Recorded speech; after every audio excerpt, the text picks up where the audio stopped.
ये कहानी है समुद्र के ऊपरी सतह पर रहने वाले ऐसे मछलियों की जो काफी छोटे हैं और इतने बड़े समुद्र में आने वाली हर मुसीबतों से गुजरते हैं। मूवी की शुरुआत में हम दो मछलियों को देखते हैं जो समुद्र के ऊपरी सतह पर दूसरी जगह रहने के लिए आए हैं। एक मछली का नाम मार्लिन है और दूसरी मछली का नाम कोरल है। ये दोनों पति पत्नी है और इनके 400 अंडे हैं जो एक गुफा जैसे पत्थरों के अंदर अंडे दिए थे। दोनों बहुत खुश थे। कोरल मार्लिन से कहती है, इनमें से मैं एक बच्चे का नाम नीमो रखूंगी। और जब वो ऊपर आते हैं तो उन्हें वहाँ एक भी छोटी मछली नहीं दिखती, क्योंकि वहीं एक बड़ी मछली आ गई थी। मार्लिन अपनी पत्नी से कहता है तुम अंदर जाओ, लेकिन वो नीचे अपने अंडों के पास चली जाती है। मार्लिन उस बड़ी मछली को रोकने की कोशिश करता है, लेकिन उस बड़ी मछली के एक ही वार से वो बेहोश हो जाता है। और जब उसे होश आता है तो अपनी पत्नी कोरल को रोते हुए आवाज लगाता है, लेकिन उसे कोई जवाब नहीं मिलता। और जब नीचे अपने अंडों के पास जाता है तो वहाँ एक भी अंडा नहीं बचता। मार्लिन ने अपना सब कुछ खो दिया और वो बहुत ज्यादा उदास हो जाता है, लेकिन उसे नीचे एक अंडा गिरा हुआ दिखाई देता है। मार्लिन उसका नाम नीमो रखता है, क्योंकि उसकी पत्नी को यही नाम पसंद था। अब नीमो बड़ा हो गया है और आज उसके स्कूल का पहला दिन है। मार्लिन की जिंदगी में नीमो के अलावा कोई नहीं था, इसलिए उसे नीमो को भी खोने का डर था। और वो नीमो को स्कूल जाने से मना करता है, कहता है अगर तुम्हारा स्कूल जाने का मन ना हो तो 5-6 साल यहीं रुक सकते हो। लेकिन नीमो काफी एक्साइटेड होता है स्कूल जाने के लिए और घूमने के लिए, क्योंकि उसके पिता ने बचपन से अब तक उसे कहीं नहीं जाने दिया था। नीमो का एक पर छोटा है, जिससे उसे तैरने में थोड़ी दिक्कत होती है। मार्लिन उसे स्कूल भेजने के लिए छोड़ने आता है, जहाँ और भी मछलियों के बच्चे होते हैं। नीमो को वहाँ काफी अच्छा लगता है, लेकिन उसके पिता उसे अकेले छोड़ना नहीं चाहते। जब उसके टीचर उसे ले जाने लगते हैं तो नीमो के पिता उस टीचर से कहते हैं कि नीमो का एक पर छोटा है और उसे तैरने में दिक्कत होती है, उसे बीच में रेस्ट करवाना जरूरी है। वो टीचर बताते हैं कि मैं सभी बच्चों का ख्याल रखूंगा। लेकिन उनके जाने के बाद मार्लिन को पता लगता है कि टीचर सारे बच्चों को लेकर एक डार्क क्लिफ तक जा रहे हैं, यानी कि वहाँ पड़ी खाई है और बड़ी मछलियाँ भी। और मार्लिन भागते हुए जाता है नीमो के पास। दूसरी तरफ हम देखते हैं कि वो टीचर बच्चों को पढ़ाने लगते हैं, लेकिन 3 बच्चे पीछे से उस खाई की ओर चले जाते हैं और उन्हें देखकर नीमो भी उनके पीछे चला जाता है। और वो तीनों छोटी मछलियाँ एक दूसरे से कहते हैं, जो इतनी दूर जो छोटी बोट की चैन है उसे कौन छू सकता है और कौन इतनी दूर तैर सकता है। नीमो ये सब करने से मना कर रहा था, लेकिन सभी उस पर हंसने लगे थे कि नीमो डर रहा है। और तभी नीमो के पिता मार्लिन आ जाते हैं और नीमो को जोर से डांटते हैं कि तुम्हारी हिम्मत कैसे हुई वहाँ जाने की। नीमो कहता है मैं ये सब नहीं कर रहा था, लेकिन इतना तेज से डांट खाने के बाद उन सभी को दिखाने के लिए नीमो उस चैन तक पहुँच जाता है, अपने पिता की एक भी बात ना मानकर। लेकिन जब वो लौटने लगता है तो एक गोताखोर नीमो को पकड़ लेता है और अपने साथ ले जाता है। नीमो के पिता उस बोट तक जाने की कोशिश करते हैं, लेकिन वो असफल रहते हैं। मार्लिन उस बोट का काफी दूर तक पीछा करता है, लेकिन बोट चली जाती है। मार्लिन को समझ में नहीं आता कि बोट किस दिशा में गई है, और तभी उसे एक मादा मछली मिलती है जिसका नाम है डोरी। मार्लिन डोरी से पूछता है, क्या तुमने कोई बोट देखी है?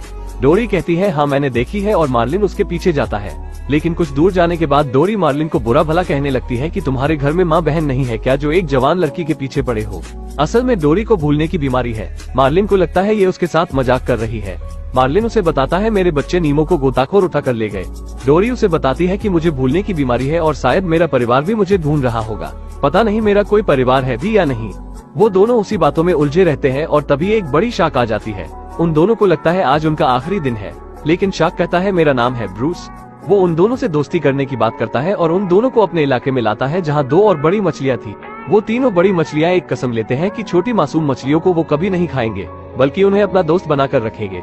और वहीं मार्लिन को उस गोताखोर का आइस ग्लास मिल जाता है और डोरी को थोड़ी चोट लग जाती है, जिससे उसका खून सीधे शार्क की नाक में जाता है और वो सब कुछ भूलकर उन दोनों को खाने के लिए आगे बढ़ता है। लेकिन उसके 2 दोस्तों की वजह से वो बचते रहते हैं।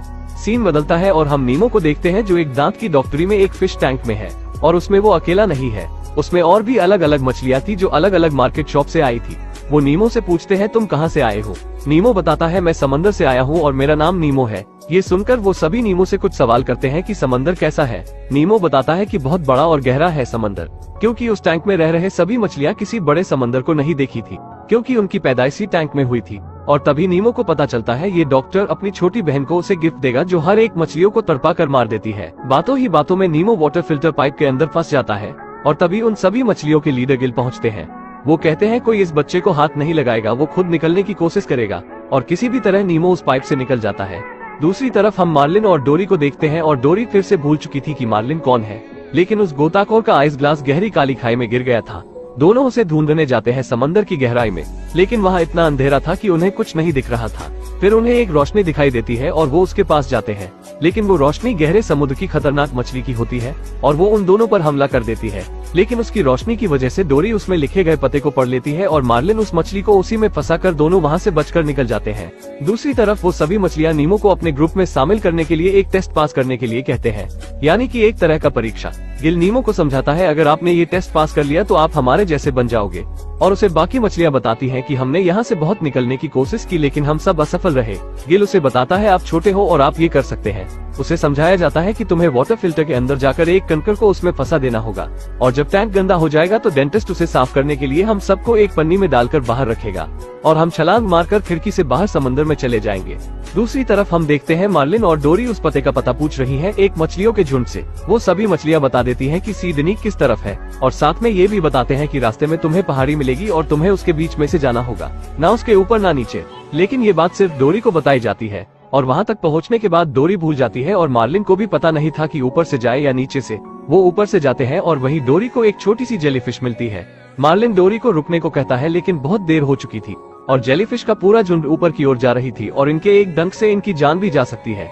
मार्लिन वहाँ से निकल जाता है लेकिन डोरी को कई डंक लगते हैं जिससे वो बेहोश हो जाती है। मार्लिन उसे बचाने के लिए जाता है और किसी भी तरह उसे पकड़कर जेलीफिश के झुंड से डोरी को बाहर लाता है। हम दूसरी तरफ देखते हैं कि अब समय आ चुका है नीमो को अपना काम करने का। वो डेंटिस्ट जैसे ही टॉयलेट जाता है नीमो वैसे ही फिल्टर में पहुंच जाता है और उसमें एक कंकड़ फंसा देता है। अब उसे सिर्फ बाहर निकलना है, लेकिन जब वो पाइप के जरिए बाहर आ रहा था तो कंकड़ निकल जाता है और फिल्टर ऑन हो जाता है, जिसकी वजह से नीमो उस पनखड़ी में जाकर कट भी सकता था। लेकिन उस टैंक की सभी मछलियां नीमो तक एक पौधा पहुंचाती है और नीमो की जान बचा लेती है। और गिल कहता है आज के बाद कोई बाहर जाने की नहीं सोचेगा, खासकर ये बच्चा। गिल को लगा नीमो को वो खो देगा, इसी वजह से उसने ऐसा कहा। दूसरी तरफ जब मार्लिन को होश आता है तो खुद को वो एक बड़े कछुए के ऊपर पाता है। उस कछुए का नाम है क्रश। वो मार्लिन को बताता है कि तुम तो बहुत हिम्मती हो, मैंने देखा तुमने कैसे इतनी सारी जेलीफिश के बीच में से निकले।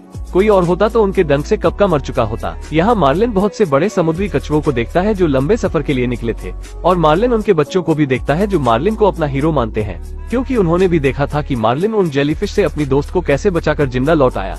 मार्लिन डोरी के पास आकर देखता है कि वो थोड़ी जख्मी है, लेकिन डोरी को होश आते ही कछुए के बच्चों के साथ खेलने लगती है। बिल्कुल मेरी एक्स पर गई है, उसे भी बच्चे बहुत पसंद है और शायद शादी के बाद हमारे 2 दर्जन तक बच्चे हो सकते हैं। मार्लिन ब्रूस से पूछता है, क्या तुम जानते हो सिडनी जाने का रास्ता? वो कछुआ बताता है कि तुम्हें एक बड़ी सी लाइन पार करनी होगी और ये भी बताता है कि तुम सिडनी में ही हो जो ईस्ट ऑस्ट्रेलियन कट में है और आगे जाने पर तुम्हें शहर मिल जाएगा। वो दोनों सभी से अलविदा लेकर आगे के सफर के लिए निकल जाते हैं। और एक बात पूरे समंदर में तेजी के साथ फैल रही थी कि मार्लिन अपने बच्चे को ढूंढने के लिए पूरा समंदर छानते हुए तेजी से आगे बढ़ रहा है बिना किसी से डरे, क्योंकि कोई भी पिता अपने बच्चे को मुसीबत में नहीं देख सकता। भले से ही वो आपको कितना भी पीट चुके हैं, लेकिन वो अपना प्यार आपके लिए जाहिर होने नहीं देते। एक पिता अपने बच्चे को बचाने की सारी हदें और पूरे समंदर पार करके तेजी से शहर की ओर आ रहा है। ये बात पानी में रहने वाले जानवर भी जानते थे और उड़ते हुए परिंदे भी, जिनमें से एक हवासील पक्षी जिसका नाम है नाइजल। वो तुरंत उड़कर उसी डेंटिस्ट के केबिन में आता है जहाँ नीमो भी होता है। नाइजल उन्हें बताता है एक छोटे प्रजाति की मछली जिसका नाम है मार्लिन वो समंदर को छानते हुए अपने बच्चे को ढूंढ रहा है। मैंने जिंदगी में ऐसा बाप कभी नहीं देखा। और तभी नीमो बताता है कि वो मेरे पिता है और मुझे ढूंढ रहे हैं। फिर नाइजल उसे बताता है कि तुम्हारे पिता ने शार्क से लड़ाई की, वो भी 3 शार्क, और भी कई मछलियों से लड़कर वो इधर ही आ रहे हैं। नीमो बहुत खुश होकर अपना अधूरा काम पूरा करने के लिए फिल्टर टैंक में चला जाता है। सभी मछलियां डर रही थी कि कहीं नीमो उसमें कटकर मर ना जाए, लेकिन नीमो बहुत फुर्ती के साथ उस टैंक में कंकड़ फंसाकर बाहर निकल जाता है। दूसरी तरफ हम मार्लिन और डोरी को देखते हैं जो बिल्कुल अकेले थे। वो कहते हैं अब हम किससे आगे जाने का रास्ता पता करेंगे। डोरी कहती है मैं व्हेल मछली की आवाज निकाल सकती हूँ और उससे आगे जाने का रास्ता पूछ सकती हूँ, लेकिन एक व्हेल उन्हें अपने मुंह के अंदर ले लेती है और दूसरी तरफ वो सभी मछलियाँ टैंक को पूरा गंदा कर देती है। योजना के अनुसार जब डेंटिस्ट उन्हें निकालकर टैंक साफ करेगा तो सभी समंदर की ओर छलांग लगा देंगी। मार्लिन कहता है अब मैं अपने बच्चे को नहीं बचा सकता और मुझे यहाँ किसी का खाना नहीं बनना था। डोरी उसे बताती है कि हम बाहर तो नहीं निकल सकते, लेकिन उसके अंदर जा सकते हैं। मार्लिन कहता है क्या तुम पागल हो गई हो, ऐसे हम खुद उसके पेट में जाएंगे। लेकिन व्हेल अपनी जुबान को ऊपर करती है और दोनों ऊपर की ओर ही अटके रहते हैं। मार्लिन के पास भी अब कोई रास्ता नहीं था, इसलिए वो अपने पर जैसे हाथ को छोड़ देता है और दोनों नीचे चले जाते हैं। और थोड़ी ही देर में व्हेल सांस लेती है तो दोनों बाहर उसी शहर तक पहुंच जाते हैं। व्हेल इन्हें खाना नहीं चाहती थी बल्कि इनकी मदद करना चाहती थी। अब ये दोनों सिडनी शहर में पहुंच चुके हैं और जब सुबह होती है वो सभी मछलियां देखती है कि टैंक तो साफ हो चुका है। उन्हें पता लगता है कि डेंटिस्ट ने ऑटोमेटिक फिल्टर टैंक में लगा चुका है, जिससे ऑटोमेटिक हर एक कोना साफ हो चुका था। और तभी डेंटिस्ट नीमो को पकड़कर बाहर निकाल लेता है अपनी छोटी बहन को देने के लिए। यहाँ मार्लिन और डोरी उस बोट को ढूंढ रहे होते हैं जिसमें नीमो को लाया गया था, लेकिन तभी एक हवासील पक्षी आता है और दोनों को निगल जाता है। लेकिन मार्लिन उसके गले के नीचे जाता ही नहीं। वो कहता है मैं इतनी दूर किसी का नाश्ता बनने नहीं आया, और दोनों उसके गले में ही अटके होते हैं, जिससे उस हवासील पक्षी की हालत खराब होने लगती है। और तभी नाइजल आता है उसकी मदद करने। फिर नाइजल को पता लगता है कि ये वही मार्लिन है जो अपने बच्चे को बचाने के लिए सही जगह तक आ चुका है। मार्लिन और डोरी को लगता है ये भी उन्हें खाने की कोशिश करेगा, लेकिन तभी वहाँ बहुत सारे शीगल आ जाते हैं।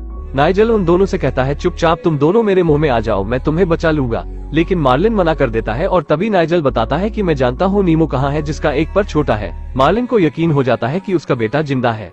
नाइजल उन्हें अपने मुंह के अंदर लेकर उड़ जाता है। सभी शीगल उसके पीछे आते हैं, लेकिन नाइजल जहाजी बड़े पर्दे का इस्तेमाल करके उन्हें पीछे छोड़ देता है और नीमो मरने का नाटक करता है ताकि डेंटिस्ट उसे मरा समझकर टॉयलेट में फ्लश कर दे, जिससे वो समंदर तक पहुंच सके।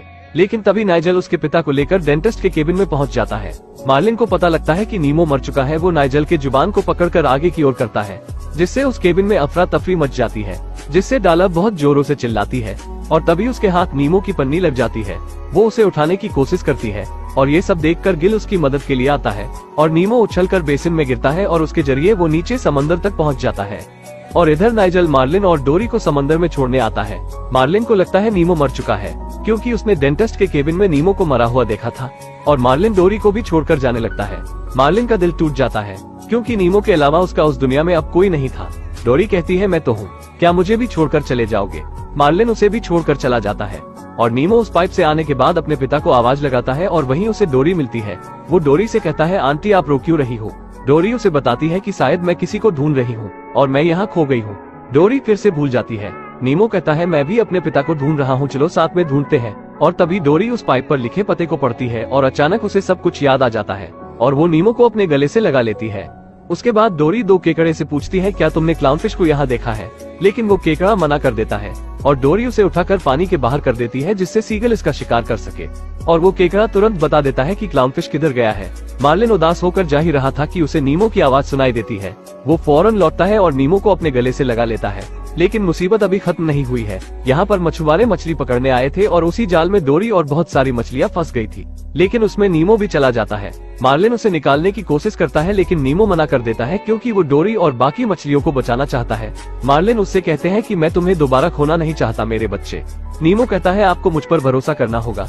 इस बार मार्लिन नीमो पर भरोसा करता है और नीमो सभी मछलियों से कहता है नीचे की ओर तैरो।